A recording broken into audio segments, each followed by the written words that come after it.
Start na tayo mga kababayan. 5 minutes na po tayo. Yung ating pag-uusapan ngayon ay patungkol nga ito, no? Hindi po ito fake news ha. May supina na po si Vice President Sara Duterte. May supina or subpina. Oo. So ito po tatalakayin natin ngayon. Unang-una, bungad po ito ha. Mga kababayan, may subpina na kay Sara Duterte. So ito, tanggalin ko lang ha mga kababayan. Hello po from from USA, Florida, USA. Mula kay Yuli Jacinto and kay Clito Villaludid and kay Lizel Trinidad. Ayan, and kay Maria Fe Paliso. Ito mga kababayan, ipaparinig ko sa inyo yung naturang supina ni Vice President Sara Duterte. So gaano nga ba katotoo na may supina siya? Ito po, pakinggan po natin. Hindi po ito fake news. Hindi po ito fake news ha. Oo, hindi tayo gumagawa-gawa ng fake news dito. Ito mga kababayan, isara ko lang kasi hindi ko mahawakan eh. Ito ha. Wait lang mga kababayan. Wait lang kasi ito, supina. Hindi na ikinagulat ni Vice President Sara Duterte ang kaso na isinampa laban kay dating presidential spokesperson Attorney Harry Roque. Kaugnay nito, kinumpirma rin ng Vice Presidente ang pagkakatanggap niya ng sabina mula sa Office of the Prosecutor.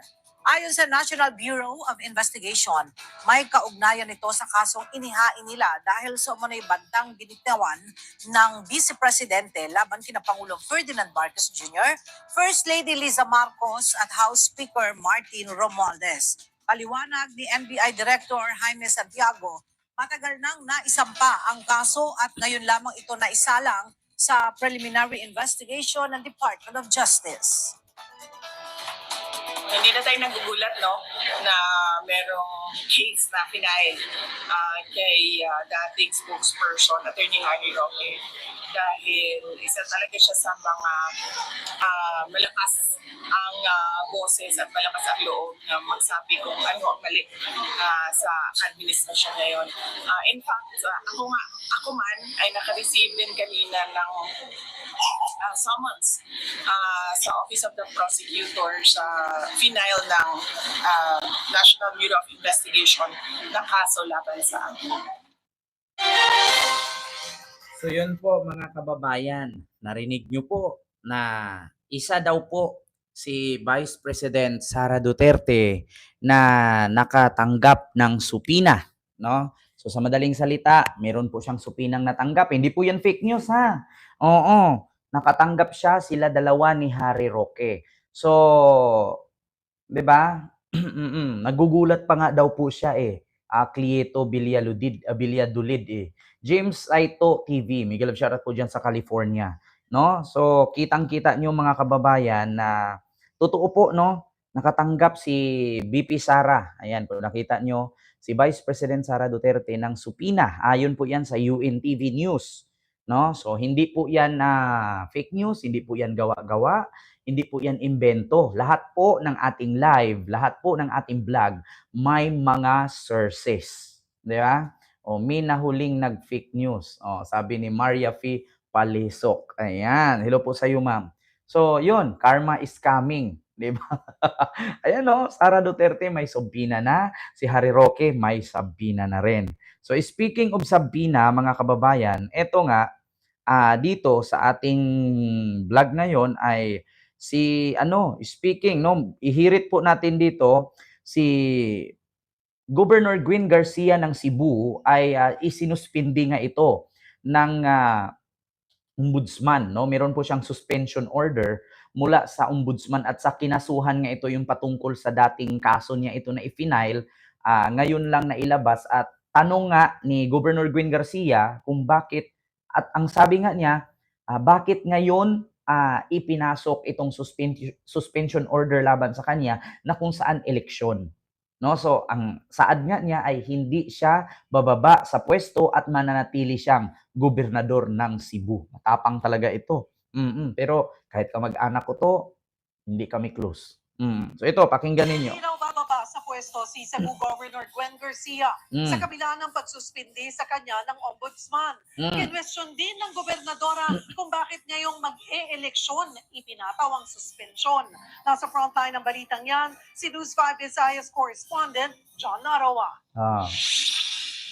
I have decided to stay put in office and continue to serve as the governor of this great province of ours. And I am not stepping down. Yan ang panabang sagot ni Cebu Governor Gwen Garcia matapos iutos ng ombudsman ang kanyang 6 na buwang suspensyon. Kanina nga nakapaskil sa pintuan ng opisina ng gobernadora ang suspension order. Nag-ugat yan sa reklamong grave abuse of authority na isinampa laban kay Garcia. Noong May 2024, kasagsagan ng krisis sa tubig sa Cebu, nag-issue ng special quarry permit si Garcia para sa Shalom Construction Incorporated kahit kulang-kulang ang mga dokumento ng kumpanya.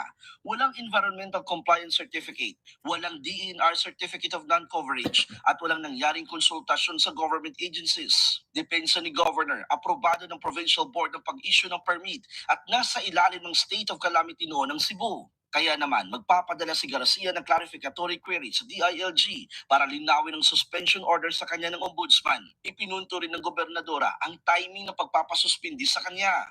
Public officials may not be suspended unless it is duly approved by the COMELEC. Whatever the motivations may be, I will not be perturbed. I will continue Talino to serve the Cebuanos in the best possible way that I can within the bounds of law. Ayon naman sa COMELEC, nakasaad sa batas na sa kasagsagan ng eleksyon, hindi pwedeng suspindihin ang kahit sinong opisyal nang walang permiso ng COMELEC. Pero kung may kinalaman ito sa katiwalian, hindi sa kanila kailangang magpaalam ng ombudsman. Nagbabalita mula sa frontline, John Arua, News 5, Visayas. So narinig niyo mga kababayan, actually may mga dahilan naman si Governor Gwen siguro, no? So problema nila yan, hindi tayo manghihimasok dyan eh. Balita nga naman, so kailangan natin mag-react. Para sa akin na mga kababayan, dito kasi sa Pilipinas, mga kababayan, palakasan dito. Pag hindi ka malakas, pag wala kang kapit, kawawa ka. Yun naman totoo talaga. Oo, maskin nga palong-palo ka na eh. Maskin nga marami ng ebidensyang isinampal sa iyo eh.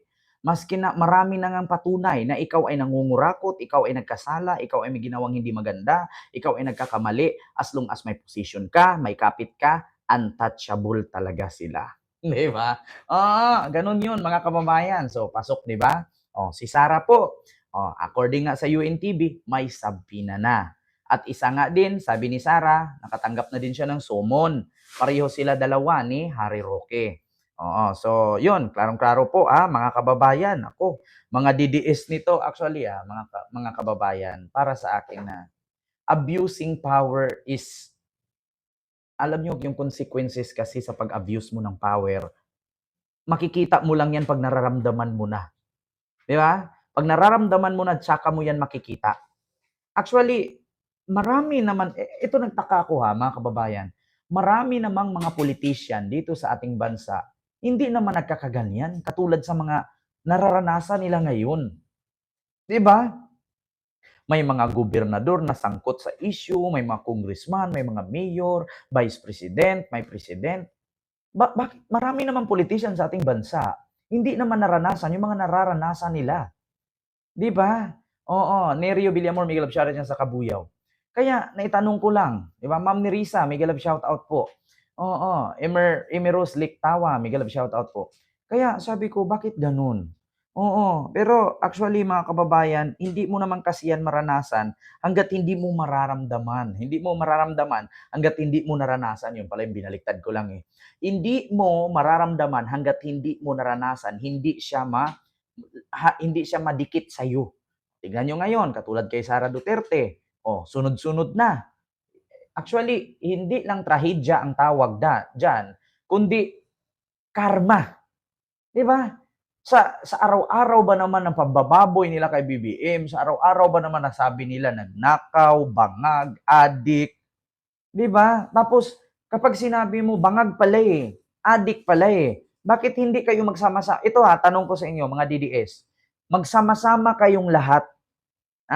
magsama-sama kayong lahat, mag-file kayo ng kaso sa ombudsman, ipa-impeach niyo si Marcos. Kasi kung magsisigaw-sigaw kayo dyan, aakyat kayo sa entablado, mangampanya kayo, siraan nyo si ganito, siraan nyo si ganyan, hindi yan nakaka-impeach kay Marcos. Bakit? Kasi pag sinigaw-sigawan mo yan, mumura-murahin mo si BBM, may immunity ang presidente. Kahit kasuhan mo yan ng 1, 2, 3, kahit 1,000 pa yan, hindi yan tablan kasi may immunity. Pero, merong isang pag-asa, di ba? Merong isang pag-asa para mapa-impeach nyo si BBM. Pumunta kayo sa ombudsman, doon kayo mag-file.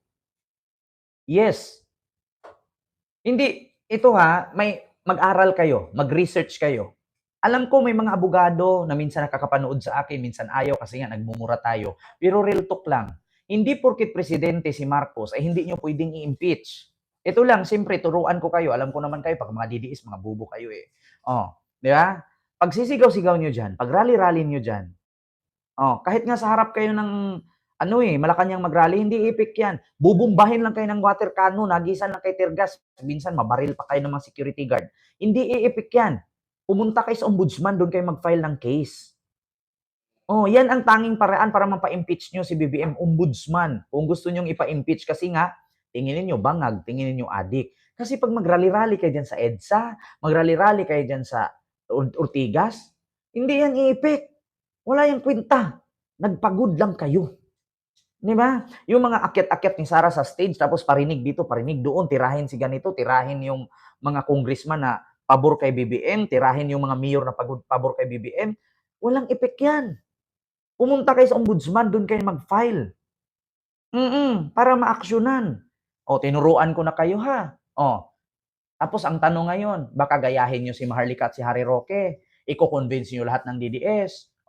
Nako, iwasan nyo rin mag-convince na, tinuruan tayo ni Kent.